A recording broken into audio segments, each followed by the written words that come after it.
Good morning and welcome to today's episode of What's Trending Today.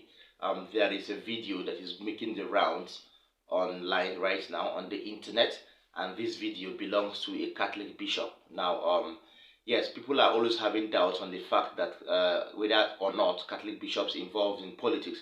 Of course, if you are in Nigeria and if you've been in Nigeria, you know that there is one Catholic bishop that always involves himself in politics, and he stands always aloof on anything pertaining corruption. He always speaks the truth and he points at where the shoe pinches. This bishop is no other than Bishop Matthew Hassan Kukak. He is presently the bishop of Sokoto Diocese. He has a video that he has an interview he granted in his hometown, in his diocese in Sokoto State, and I would like you to watch this video. When you're done watching this video, then we'll come back and analyze critically what Bishop Matthew Hassan Kukak said.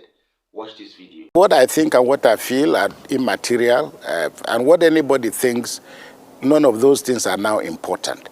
Whether INEC did a good job or didn't do a good job, most of that is no longer necessary, because the decision taken by Mr. Obi, Mr. Peter Obi, and the Waziri of Adamawa, put paid to any form of speculation.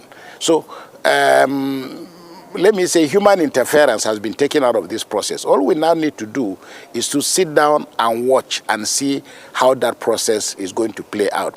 And I think that what Dr. Obi said is actually, and I think you yourself made the point, its significance lies in the fact that those on the barricades, those who actually went away bloodied, injured, and those who feel so psychologically and physically drained can now be told that, hold on, there is a process we are pursuing.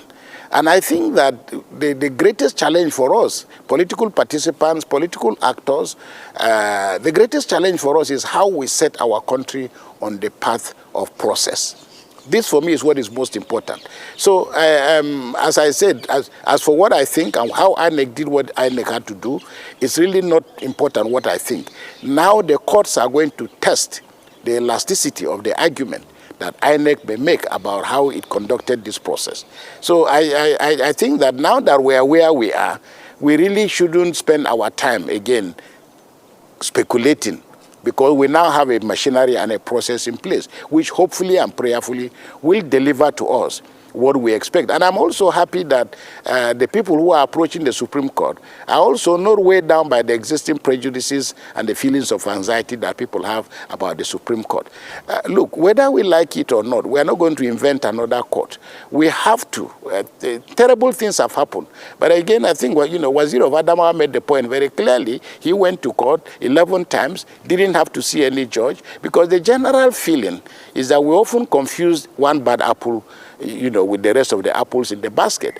The Supreme Court remains the legitimate body to interpret the spirit of the law and even its letter. And we cannot invent another Supreme Court. And if the actors trust that process, let us also, line up behind them.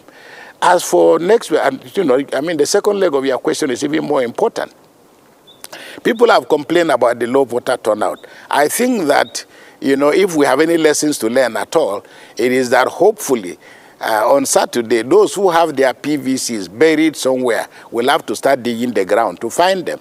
Because right across, the board, I suspect that on Saturday we are going to see people seeking to either consolidate what they perceive they gain, or seeking to claim what they thought, maybe through their carelessness, they lost. So we're going to see a much more robust,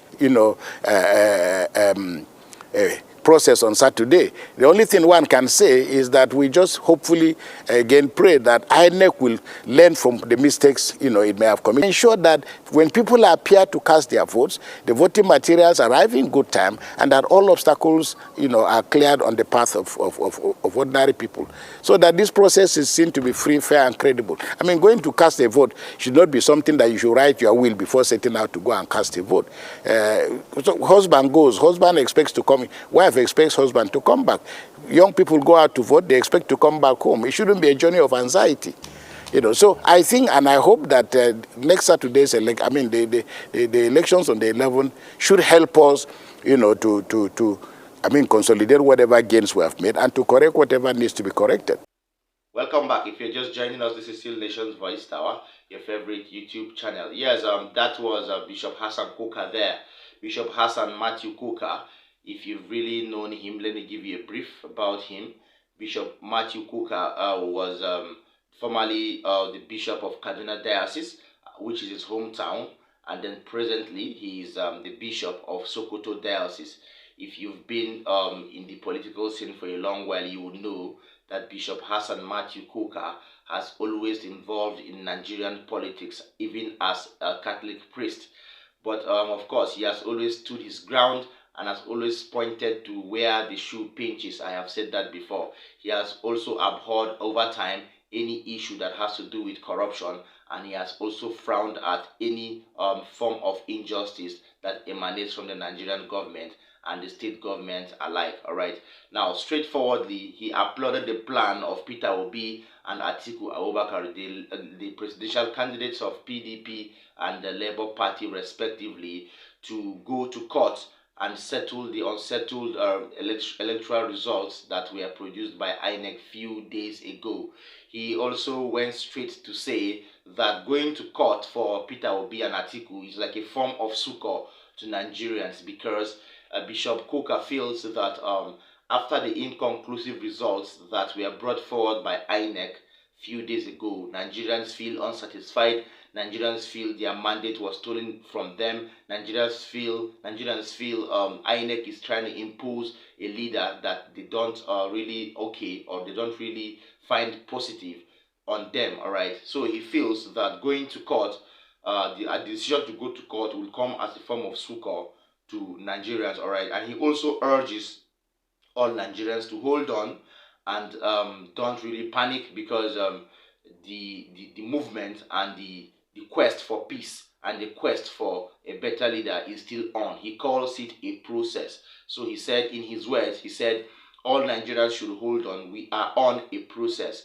And by this process, he is referring to the fact that Peter Obi and Atiku Abubakar are on their way to court, or are already in court, to make sure that the presidential elections for 25th February are rendered conclusive and credible through especially through positive guidelines and very, very right guidelines and theories. All right, that is what Bishop Kukak is saying. He also said that of course his opinion on INEC doesn't really matter at this time. He categorically stated that what matters is the verdict of the judiciary. And surprisingly, he said he is happy at the fact that Peter Obi and Atiku aren't weighed down by existing prejudices and a kind of anxiety that exists in the Supreme Court. Bishop Kukak, is trying to say that the Supreme Court still has the power to cross verdicts over all cases in Nigeria, especially those that involve people who are in pursuit of justice at all costs. He also said that he doesn't really feel that his faith has been lost in the Supreme Courts of Nigeria, or in the judiciary system, or in the judiciary arm of government in Nigeria. Bishop Kukak still holds confidence in a high level for the judiciary in Nigeria. He also said that the Supreme Court remains the legitimate body to tackle the spirit of the law. By saying this, he has buttressed the fact that he believes solely in what the Supreme Court can do, and he believes so much that the Supreme Court can deliver a positive verdict to Peter Obi or Atiku, depending on who has the final victory in the court as regards the polls on 25th of February. He also feels that at some time there will be a kind of mass turnout on 11th of March, and this mass turnout is going to serve as a form of warning, or a form of regret for a lot of people who didn't come out in mass to vote for the presidential elections.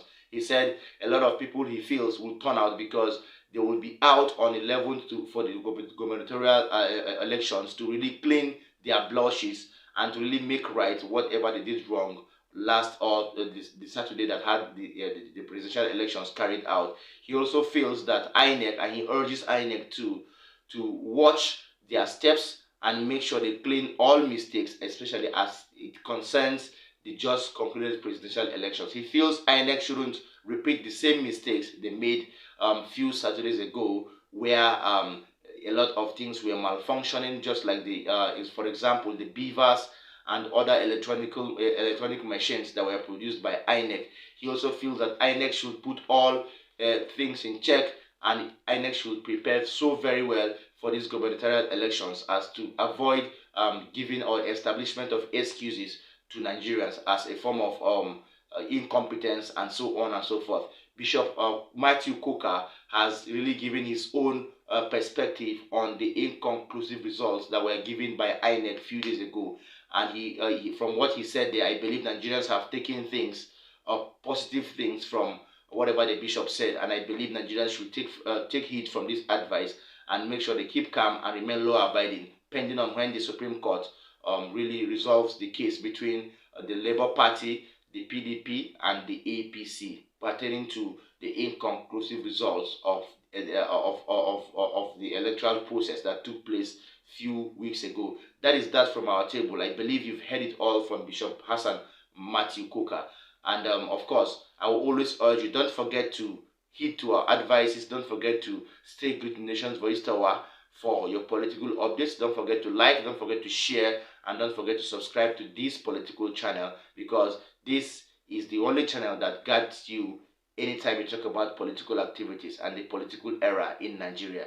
From us here, we're drawing the curtain. Peace out.